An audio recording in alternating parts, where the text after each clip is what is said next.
ஒரு நாவல் பழம் ஒரு பையன் வந்து அதை வாங்கி அது ஒரு வீடியோ நாவல் பழம் மொத்தத்தையும் கொடுத்துரு 100 ரூபாய். இது ஒரு பாலிடிக்ஸ் வச்சிருக்காங்க. இவரு தாவைக்காக கலாய்க்கிறாராம்.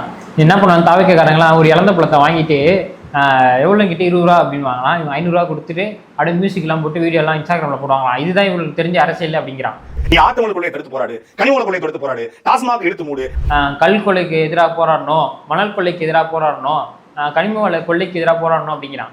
நான் என்ன கேட்குறேன், குவாரிகள் கொள்ளைக்கு எதிராக பேசாத, மண் கொள்ளைக்கு எதிராக பேசாம, கனிம வள கொள்ளைக்கு எதிராக பேசாம, இழந்த பழம் விற்கிறவனுக்கு எதிராக நீ ஏன்டா பேசிட்டு இருக்கா? அப்படி கேட்டாலும் சொல்லுவான், இல்லையே போடா தற்குறி, நான் என்னோட பழைய வீடியோலாம் பாரு, நான் அதுக்கெல்லாம் பேசியிருக்கேன் அப்படின்வான்.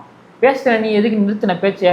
ஏன் கல்கொள்ளை நின்றுச்சா, மணல் கொள்ளை நின்றுச்சா, இல்ல கனிம வளை கொள்ளை தான் நின்றுச்சா? பேசுற நீ எதுக்குடா பேச்சை நிறுத்தின? காசு வாங்கிட்டு தான் நிறுத்தின. காசு வருது நின்றுச்சு. இல்ல திரும்ப வந்து அவன் எதுக்கு பேச்சு நிறுத்தினா பாரு. அந்த கொள்ளையெல்லாம் அடிக்கிறவன் காசு கொடுத்தோன்னே பேச்சை நிறுத்திட்டான். இவன் வந்து இழந்த பழம் வாங்கி கொடுக்குறவனை பத்தி பேசுறான்.